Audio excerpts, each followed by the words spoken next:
Shout out to Cats Pod. 1 second. A good defensive play for Montana State. Touchdown, Tommy Malott is electrifying. Welcome to the Cats Pod. What's up, Podcats? I am still reeling off of what could be considered one of the best weekends of all time. How are you doing, Eric? Oh, the same, man. I've already rewatched. I was at the game, rewatched the game, and still can't believe some of the stuff that I saw. Yeah. To be totally honest with you. So many incredibly impressive plays throughout this game. It was really just a continuation of the greatness we've seen all season. Just another game of greatness. You know, I had this thought, and you know, we watch what Tommy Malott does. All of our jaws hit the floor. We always talk about it. Do you think that Tommy Malott thinks about what he just did or rewatches it on film or something, and he's like, "Oh, I didn't know I could do that." Or because every time we watch it, we're like, "Well, I'll be." You know? I didn't know he could do that. That was pretty impressive. You know, he does great thing after great thing, and then we're still impressed when he does another thing. Like, I don't know what it is. But I would be curious to know if he is surprised by himself every once in a while. Yeah, I mean, some of the stuff that we saw on Saturday was so clutch, so impressive that it's just you got to wonder if he even realizes he's doing things that are that impressive, or if he has to rewatch it and realizes just how impressive it was. I don't know. Just judging by the way Tommy is in all the pressers and everything like that, I can guarantee Tommy spends one time watching through the game and watches the highlights actually, and then the rest of the time he's looking at little tiny mistakes that he made throughout the game, or he's picking himself apart, like, oh, I could have done this better, or I could have put this in a little bit better spot, things like that. I feel like that's the way Tommy is. Yeah, for sure. No, it was, I don't know, man. I'm still reeling from it. I cannot wait for the next game. 1-0, baby. This is going to be the longest wait of all time. Yeah. You know, I remember it in 21, and it was like, I don't know. It's just like, we're back, baby. We are back. Tommy gets another crack at it. Brody gets another crack at it. Vegan gets another crack at it. I mean, I don't know. I don't know how we're going to make it through, Ben. I really don't. The revenge tour continues, and this feels a lot different than it did in 2021, and I feel like the wait is going to feel a lot longer than it did in 2021, mainly because just speaking for myself, I guess, in 2021, it felt like we were just lucky to get there. Yeah. It was just exciting that we're like, oh, we're in the national championship, and there was no expectations for us to be in the national championship. So we could just be like, okay, we're playing with house money. No pressure, you know? Exactly. Yeah, I think that's the main thing is we weren't necessarily supposed to be in that situation, yet there we were. And this year, it kind of feels like these seniors and Vegan himself, this is kind of the defining moment of changing everything about the Montana State program. Oh, yeah. They want just as bad as everyone else wants the Cats to be a dynasty going forward, you know, a perennial favorite, kind of like what North Dakota State has done. Yep. That's the reason why you bring in a coach that's from a system that created a dynasty, is because you're getting that DNA from that school, and you're learning what it takes to actually make this a year-by-year success story, even just starting now. Yeah, this is the real start of whether or not the Bobcats have a dynasty, you know? Yeah. You know, before we get into any game action here, I feel like there's one major thing that's kind of come about in the last 48 hours that we should discuss. There are a ton of rumors swirling about Vegan and a potential departure. Okay.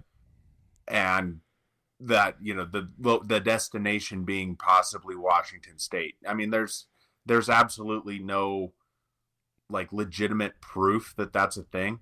Mm-hmm. Just a lot of speculation. Yeah. So it got brought up to me yesterday. And so I spent about an hour researching this Yep. and seeing, what kind of job the Washington State job is. Yeah. And I'm just not sold that it would be enough to bring a guy like Vegan away from the Cats. I agree. The main thing is that Washington State is like restructuring its whole football program essentially. Yep. They're moving from the FBS teams are allowed to go from 85 to 105 scholarships, mm-hmm. but they decided they were going to drop the number to 79. So they reduced scholarships. Not only did they do that, they reduced the salaries of the employees of the football program. Yeah. About average of 10% across the board. And then they just eliminated some positions. Like they are drastically cutting back. And I don't see how that's conducive to a good a good culture, good football mm-hmm. program. Honestly, I feel like Vegan's always kind of been his guys are his guys. And I just wonder if that is a good fit. Yeah. Especially if he can't pay his, coordinators what they're worth. Mm-hmm.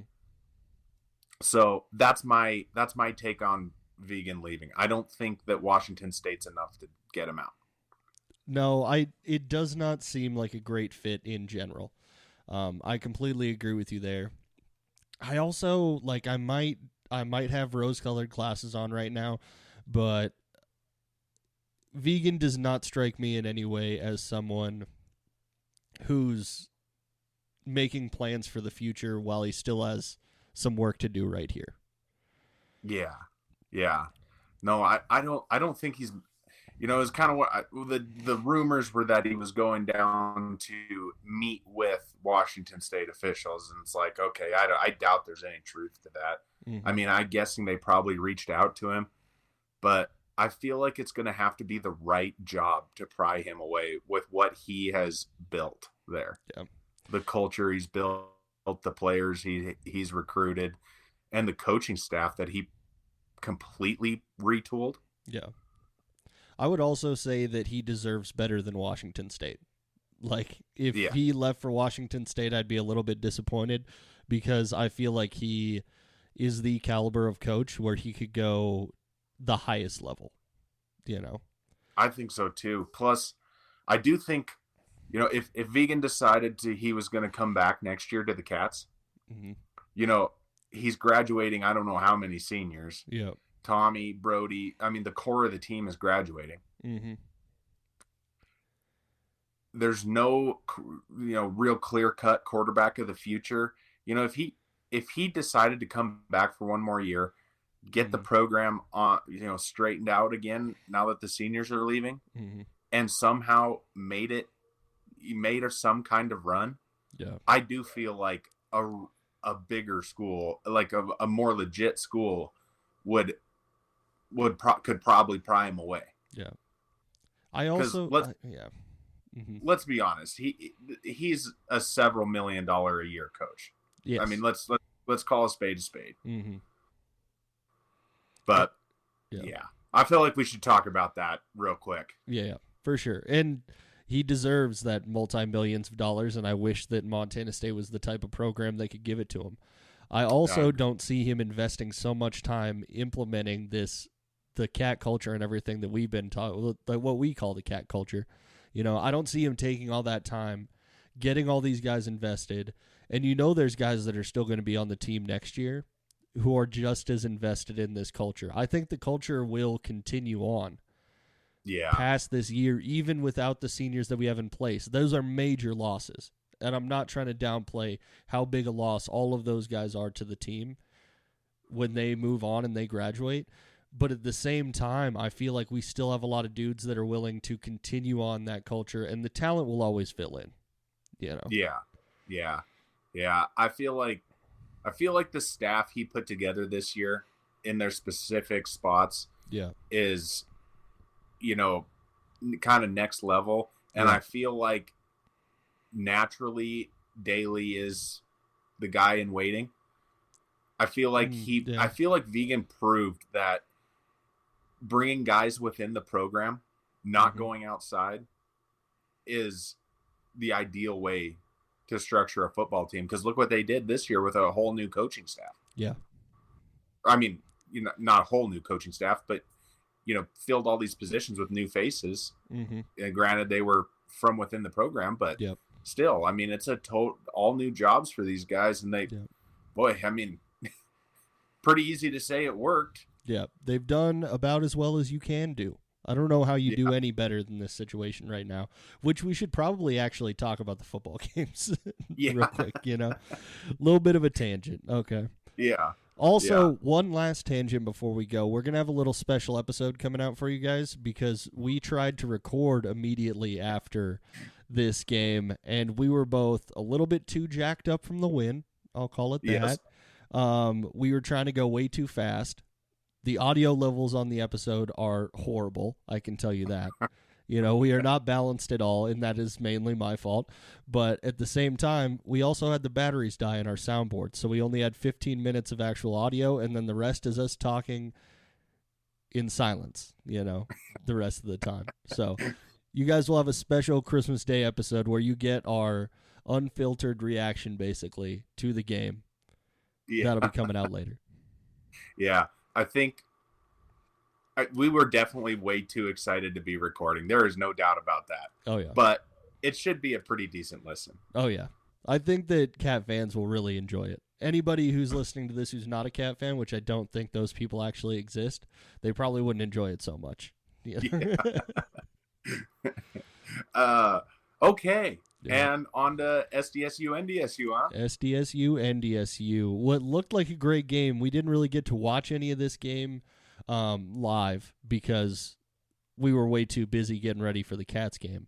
But following along with the score and everything, I think I was a little bit right that the scoring opened up some in this game. Definitely a lot more scoring than the last time they matched up. Yeah, definitely a lot more scoring. I do think that, I don't know, I think the second time they played each other, they figured out a better game plan to kind of take it to one another a little bit more. Mm-hmm. It's just not really what I expected from South Dakota State, to be totally honest with you. No. I'm not sure why they decided to keep it off the ground. Yeah, it's tough. They ran the ball 40 times, passed it 26. It does seem like a majority of their success has always been on the ground, though. Well, and the only reason I say that is 15 of the rushing attempts were Gronkowski. Yeah, when they have two extremely talented running backs. I mean, that Amar Johnson's a stud, but that Chase Mason, the fact that he only got 3 touches is kind of wild because he's the only reason they were even in the game last time. No. He has insane speed. So I was a little shocked that they didn't try and feed those running backs a little bit more. Mm-hmm. I wonder if that is a little precursor for when we start talking about the game plan for the Cats. Because if you're forcing SDSU to go away from their running game, it must have been getting stopped at some point. And I've watched some breakdowns of the game film and everything, but I haven't watched the entirety of the game. I don't think that they were super successfully shutting down the running game, but they must have done a pretty good job since they went to the air more than we would expect. Yeah. And really, I think that Amar Johnson fumble was a backbreaker. Yeah. That one hurt real bad. I don't know. I feel like at this point, with the 4 teams that were remaining, the team that made the least amount of mistakes was probably going to be the team that won. Yeah, so that's a pretty safe statement. I mean, aside from an insane Bryce Lance catch, that would have been a tied game, and they got an extra possession from a fumble. So it's like, I don't know. North Dakota State, let's just put it, North Dakota State didn't do enough to scare me at all. Not shaken in any way, shape, or form. But it is important to bring up Bryce Lance because Bryce Lance had one hell of a day in that semifinal game. He played a very good football game, and that is going to be something to watch out for in the next coming weeks. Yeah. That touchdown he scored, that catch was insane. Yeah. I don't even know how you cover that. That's one of those plays that you just have to be. You don't cover it. Yeah. You know. Yeah. Or you have to make an even more spectacular grab as a DB. Like, there's no way most DBs could get to that ball, but it would take a very exceptional one to do it. I mean, I distinctly remember in our breakdown of the preview of this game, I guess, stating that it was going to be on Cam Miller and Bryce Lance in this one. I felt like that was the case, and boy, that was right. Oh yeah, right on, nail on the head. Yeah, got it. Yeah, to a T. That is definitely correct. 6 receptions, 125 yards, and 3 tutties. Yeah, that's a pretty good day. That's a pretty good day. That's not bad. Yeah, not bad whatsoever. Captain Chisholm numbers right there. That is some big numbers for sure. North Dakota State's rushing attack does not scare me. No. Those stats are not good. No. We were talking about big numbers just a second ago, and here in a second we're going to talk about some very small numbers. Yes. I mean, and you got to take out Cam Miller in this one. Yeah. Take out his rushing. Their ground game left something to be desired. Those running backs just they faded into nothing. Yeah. I hate to beat a dead horse at this point, but what about our guy Shamar Brown? Yeah. And his 23 rushing yards in this game. Jerry Rice Award winner Shamar Brown, 23 rushing yards. And I know they're playing against a very exceptional defense, but that still doesn't change that if you are that guy, you're supposed to make those plays. I'm going to give you a quick little stat I saw.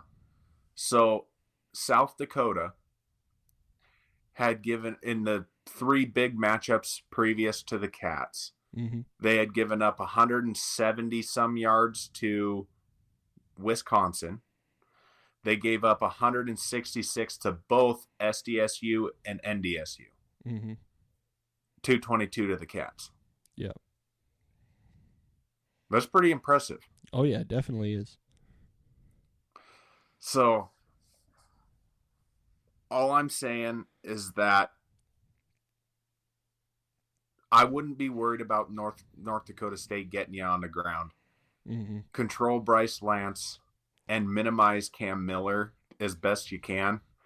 It seems like a pretty good game plan. Always easier said than done. But that's, I mean, this offense is pretty, I mean, it's Cam Miller, it's Bryce Lance. Yeah. At least that's what we've seen in the last few games. There's not been a lot of other players that are making huge impacts outside of those guys. And that's what they turned to against South Dakota State. That's where they went. Their hardest game of the season, they decided they were going to ride the shoulders of their 2 best players. Yeah, and that's what you got to do in these situations. Is you gotta rely on your studs, And we saw that not earlier on in the playoffs, but in this semifinal game, the Cats relied a ton on their studs. That's what it takes to get to a national championship. Definitely.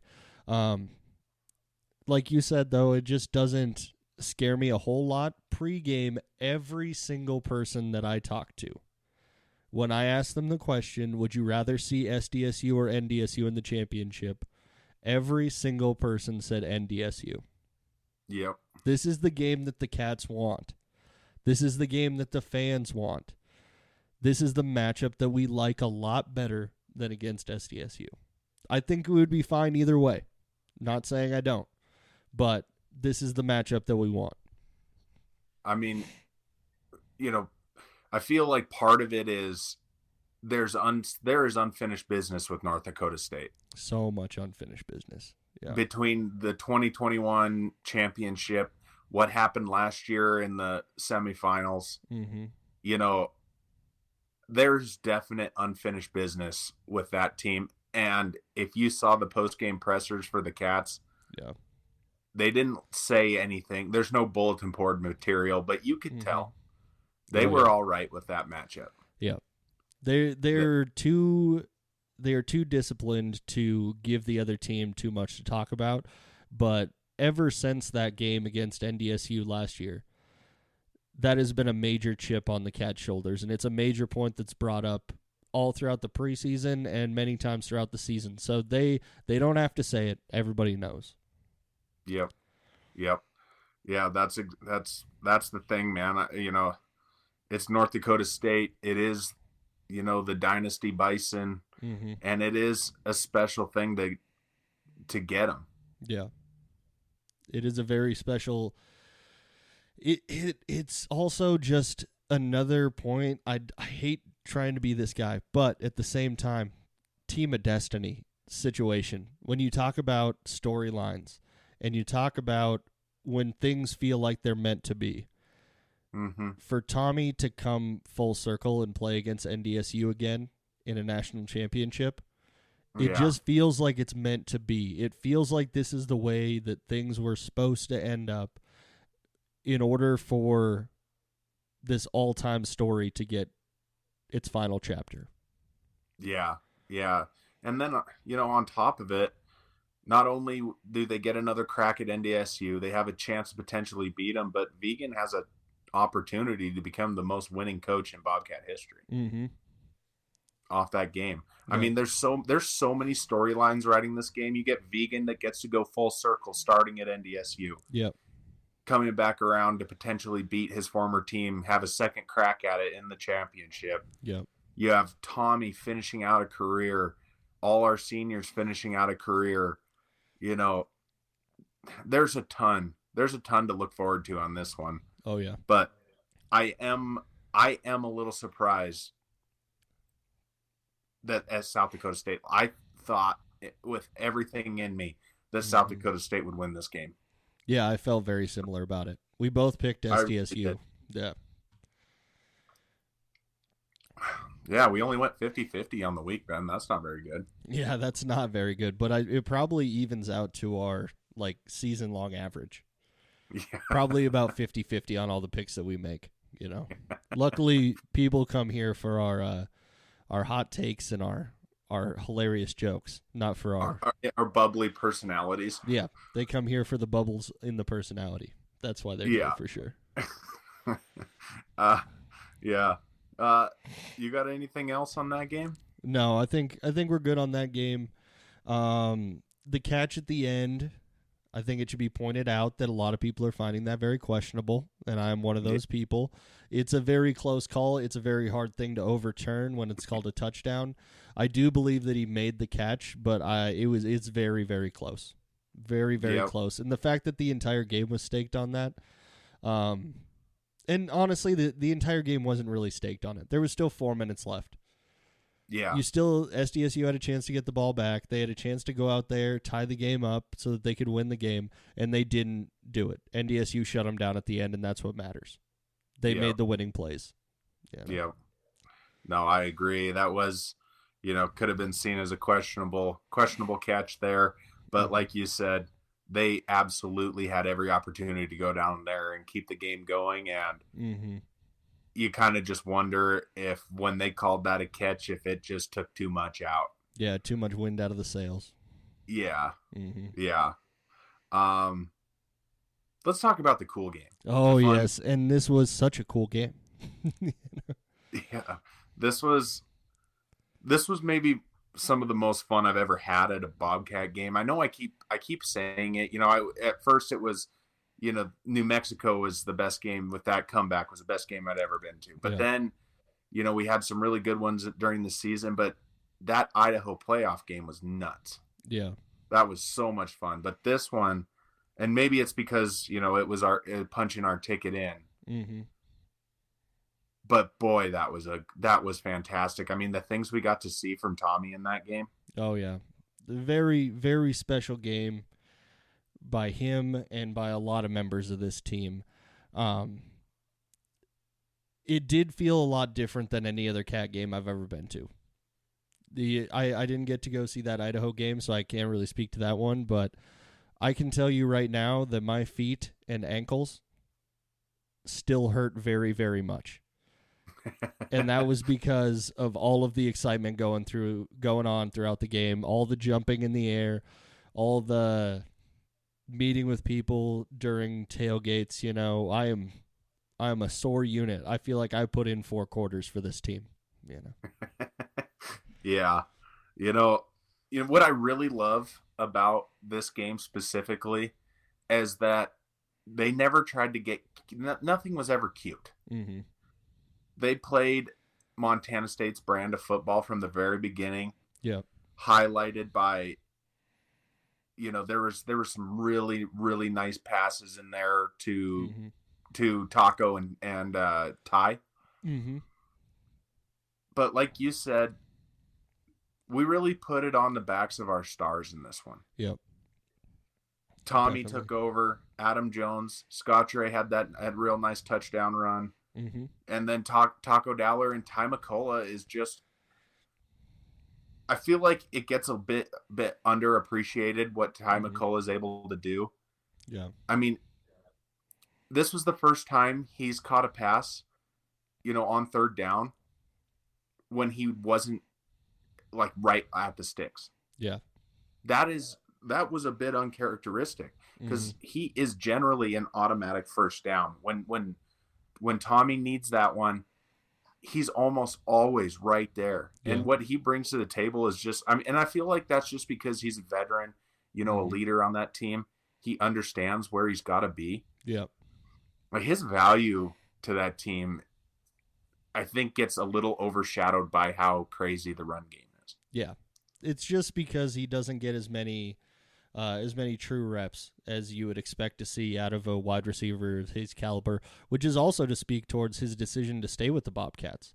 Because you got to know that there was offers elsewhere. There was places where he was going to get a lot more looks, where he was going to get a lot more targets, and he chose to stay with the team because he believes in these Bobcats. The same way that we do, or the same way that everybody on this team does. Yeah. Yeah. And we definitely got to give South Dakota some love here. Oh yeah. They are a talented football team. Yep. That running back, that Tice, that dude's very good. Yes. He is a slippery little bugger when he gets the ball in his hands. He is tough to tackle. And really the main thing is their defense is really good. Yeah. Their defense made some spectacular plays throughout the day. That's for sure. And it just, and it's kind of, when we broke this game down, we kind of thought this was going to be one where, it might be close going into halftime. Then the Cats would just eventually wear them down. And I think that's exactly what we saw. I think they just, there were some spectacular plays, but they just out-physicaled a very physical football team. Yeah. Tice was like the most reliable safety valve of all time because it seemed like everything would be covered. They would have what would be on any other team a sack, basically. Also, shout out to their offensive line because they held up on a lot of plays. You know, they gave him a lot of time. He could go through every single read that he had and then dump it over the middle to Tice, who was just waiting in open space. And then Tice would go make some guys miss, and he'd get a first down on a lot of those situations. So they did play great football, but there was also a lot of situations where the Cat defensive line, even though they were being blocked very well, still made plays because that's what you do when you are that level of team. Dude, Kenny Iden is the second coming. That dude is legit. Kenny Iden's sack in this game was insane. It was so good. It was such a good time for a sack too. Mm-hmm. He is a force. Mm-hmm. Let's just put it that way. That dude is going to be very, very good. Mm-hmm. Honestly, I just thought it was a really good effort from the entire defense, but specifically the way Coach Daly was adapting to what he was being given is what I think the difference is between this team and the rest of them. Yeah. Like the rest of the previous teams. I feel like Daly's ability to scheme this defense around and create the opportunity to get sacks and get guys breathers and whatever else that he actually does over there. It's not just running the same thing over and over again and expecting a different result. He is a fantastic defensive coordinator. Mm-hmm. I mean, a lot of the rushing yards that we saw in this game all happened in the first half. And the fact that Daly could make the adjustments that he made so quickly, because I'm not going to lie, in the beginning of that game when they busted that, Tice got that first big run for the touchdown. And then their other running back, what's his name? I'm blanking. But it is Pierre. Okay. When he made a big run for another touchdown, basically. And I was thinking this could be a long day if they're having this much success on the ground throughout the day. And Daly and the rest of the team, they made their adjustments, and they shut him down after that for the most part. Yeah. I mean, it really did, because I think it was Tice had that long touchdown run in the beginning. Yep. I mean, you peel 55 yards off his total, and it's a pretty pedestrian day. Yep. And the same thing with Pierre. He got 45 yards on that touchdown, and he had 57 on the day. Without that touchdown, he has 12 yards. Yeah. I mean, it's and I, you never want to see somebody break a long one off against you or anything. No, it sucks. The fact that they are able to overcome that and figure out ways to stop that from happening for good. Yep. Is really impressive. And I mean, the whole defense stepped up in this one. I mean, if we're being honest, what the DBs did in this one was they didn't give up a touchdown. Yeah.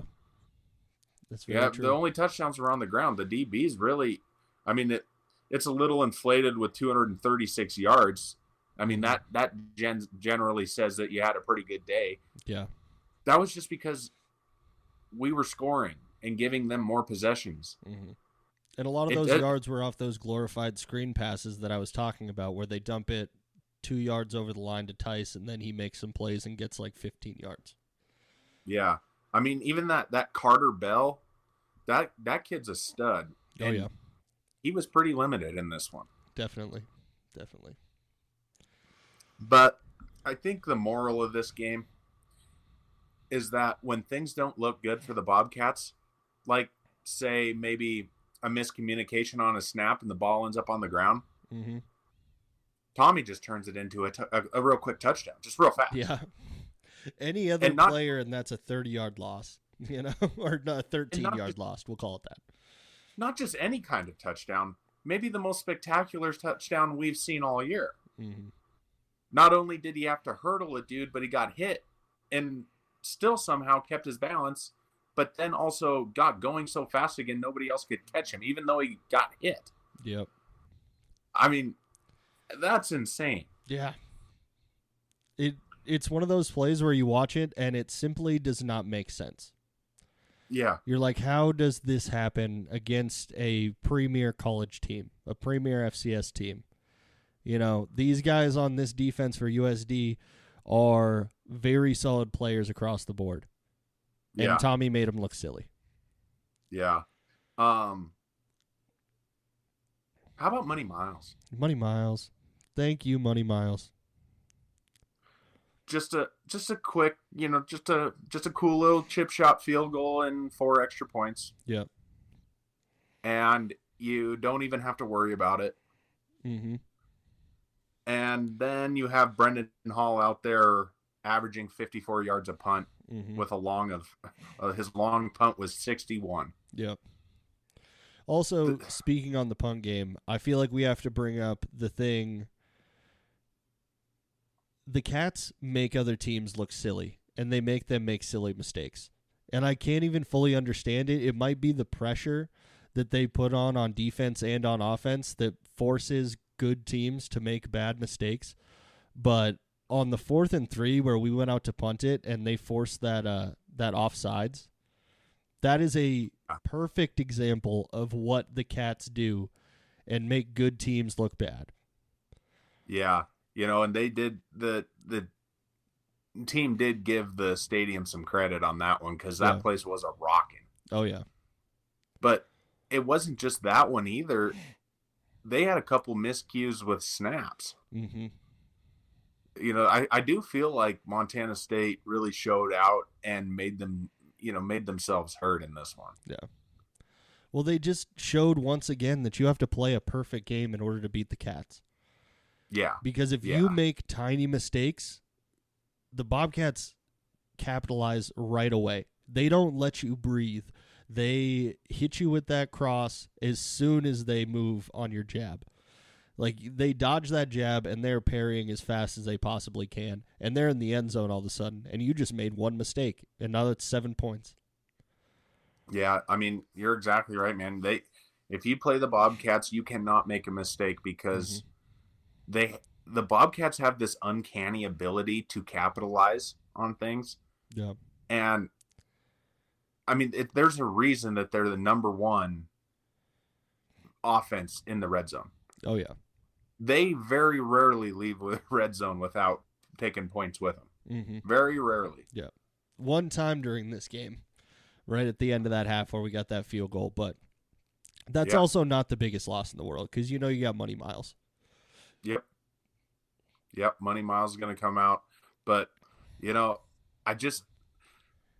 I cannot come up with anything that I thought could have been better in this game. I really can't. I mean, I love the ability to adapt honestly on both sides of the ball. Defense did it.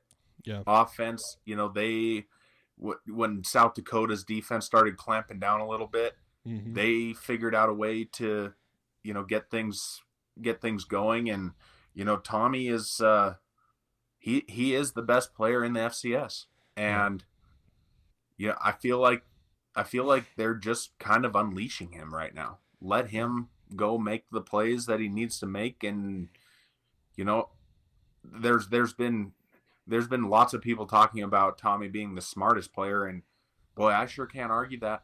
No. After what I saw.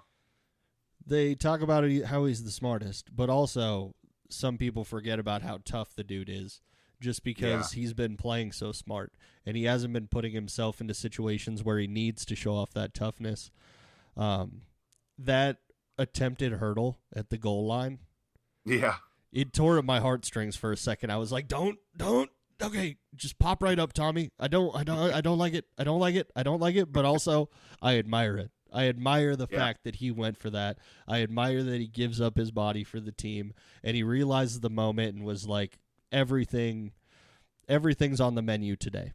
Any way I can try and get into the end zone, I'm going to try and get into the end zone. The only gripe I have with the game at all is after the game, there were all kinds of, anti-cat people posting a picture of somebody holding one of the South Dakota defensive players. Yeah, there was a lot of that. I just want to clap back at that by saying, shove it. Yeah. Because Brody Grebe is the most held player in all of college sports, and it's not close. Yeah. And Brody never complains about it. Even you can rewatch it. There's constantly jerseys getting pulled. They got arms around him, whatever. 95% of the game, his shoulder pads are outside of his jersey. Yeah. He never even puts his arms up most of the time. He's so used to it. Mm-hmm. And so used to it not being called. He doesn't even make a big deal about it. But there was one in this game where he got held so bad, and it was right in front of the ref. He gave a little shoulder shrug, and it's like, that might have been the worst one of the game. Or maybe when Rohan got horse collared to the ground on a pass play. Yeah. I don't know. That one was pretty bad too, but there's always plays where you can make picks like that, and you could pick apart every single game and take one little screenshot of the game and make it look like, oh my God, they missed so many calls in this game. You could call holding on, 90% of plays if you just hit pause. You could point out where somebody on that field is getting held. except for if you're the Bobcats O-line, they don't have to hold. They're better than everyone else. Yeah, that's also true. Also true. Yeah. I feel like we haven't made a big enough deal out of Taco's game because Taco had one heck of a game. Just that initial touchdown right off the bat, it was like, okay, the Cats are right in this thing. They're not going to take a while to warm up. There's no slow start in this game. Beautiful play design, bringing Rohan over to get rid of the safety and then hitting Taco over the top because of that gap that was created. Beautiful play design, but also a perfectly ran play and a perfectly thrown ball. You know. Yeah. Taco is he has taken his game to such a different level this year. I mean, he's always been, that guy that gets you hard yards, sure hands. Mm-hmm. But boy, he is on a different level right now. Yeah. I mean, I'm not sure there's anybody I'd trust more to go get me a touchdown like that than Taco. I mean, he is a shifty, amazing route runner with incredible hands. Yeah. He's going to be an amazing player going into the future too. He's definitely one of those players to keep an eye on as we keep going on throughout the years. Yeah. Yeah. I don't know, man. Was there any more special way to end a game than Brody Grebe pouncing on a fumbled ball? Yeah, that felt right. This is another one of my Team of Destiny things, okay?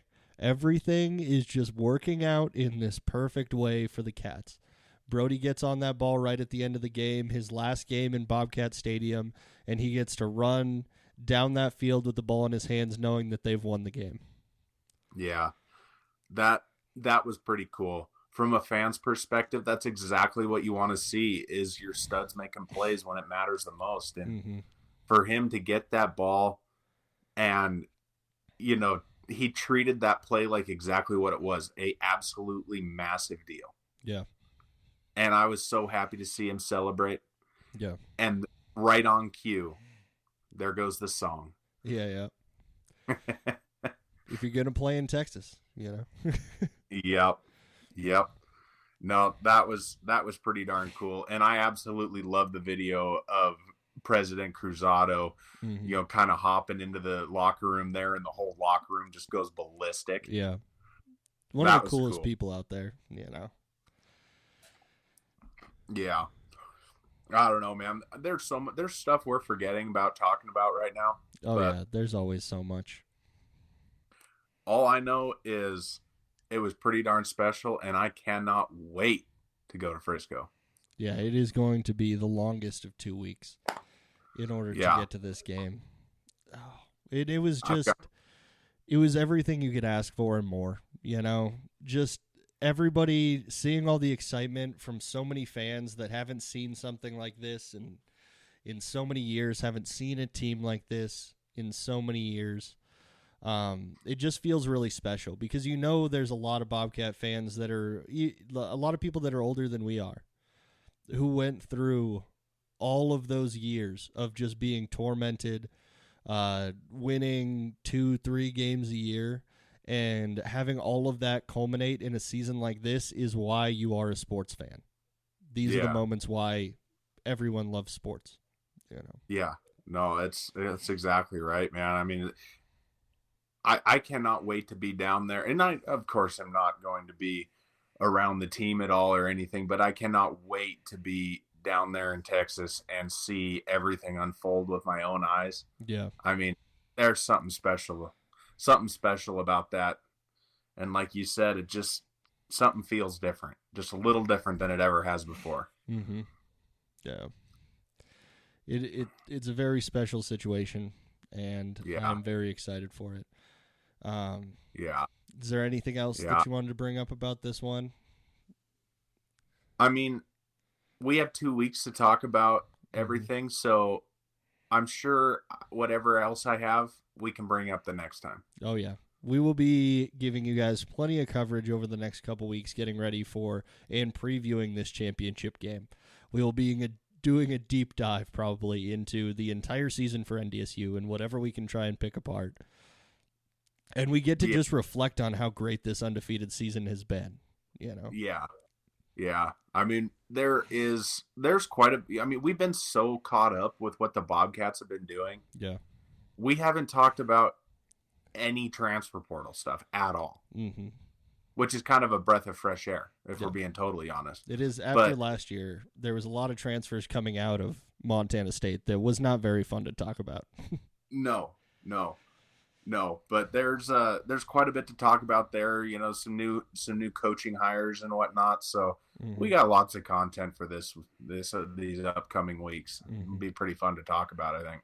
Also, once again, every time that we get to make our way to Bozeman, thank you to everybody who approached us and said you love the show or told us that you listen and everything. It means a lot to me, and I'm sure it means a lot to you as well, Eric.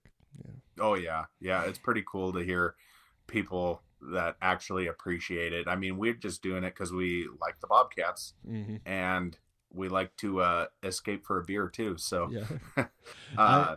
I had one guy come up to me, and I thought this was pretty funny. He was talking to me for a few minutes, and then he looked at me, and he was like, "You laugh just like you do on the podcast." And I was like, "Why would I laugh any differently?" Like it's just the same laugh, you know?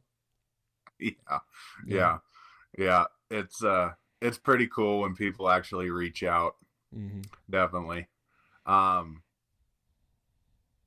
feel like I can give a little hint at what my bet is going to be for January 6th. What are you feeling? Cats. Points. Cats. 100%. Points. Whatever the point spread. I will be putting 2 bets, money line, spread. Yeah, doubling down. You got to at this point. I don't care what the odds are or what the points are. I don't care. Just in case any of the fans are worried, I won't be betting. You know, just so that you can have that peace of mind. I won't be betting. I will make sure you bring that up every time on the air from now until then. Okay, sounds good. Yeah. I don't want them to get too worried. You know, don't want them to get too worried going into this championship game. You know. We don't need any of that bad Benny juju. No, we do not. That is definitely something this team doesn't need. The only person that could jinx this team is one Mr. Ben Christians. That's it. Yeah. I will say I'm not a big on the whole superstition thing. But if any of our listeners were actually at the game, I know a lot. There were quite a few of them. Don't wash anything that you wore. Please wear that on January 6th. Don't change anything. Don't change anything. You know? Nothing. Don't wash your sweatshirt. Don't wash your shirt. None of it. Keep it all the same. If you can avoid showering for the next 2 weeks, good on you. You know? Yeah. Good on you. Yeah. There's gonna be some stanky people in that section. I feel bad for whoever has to sit next to them on the airplane. Yeah, not the best, but you got to do it for the team. Remember that. Yeah, this is for the team. This isn't for you. And it's for us too. I mean, it's for all of Bobcat Nation. Don't wash your clothes. Don't wash your clothes. No laundry. That's what we're telling you guys. No laundry. We told them to show up to the game, and they showed up to the game. They were loud and proud all over that stadium. Yeah. Now we're telling you don't wash your clothes. We're going to see how far we can take this thing. Yeah. And we still got to talk to the university and see if I can get on a bowl for next year. Yes. You know. Yes. I forgot about that. I think we should both forget about that. I mean, I'd never forget. That's one of my big flaws. Yeah. I really don't want to halter break a bowl very bad. Yeah, that probably wouldn't be very fun. I don't know what goes into that, but it doesn't sound fun. Yeah. If there's a will, there's a way. Oh, yeah, definitely. Definitely. Yeah. So, yeah. Big things, man. Big things coming up. We're hoping everybody has a great holiday, you know? Absolutely. Merry Christmas to everybody. Thanks for listening. As always, go ahead and rate this 5 stars wherever you are listening to this at. Follow us on X or Instagram at Catspod. Check us out on YouTube at The Catspod. And we will be dropping our special Christmas Day blooper reel later this week. and then we'll catch you to preview this championship game. Adios.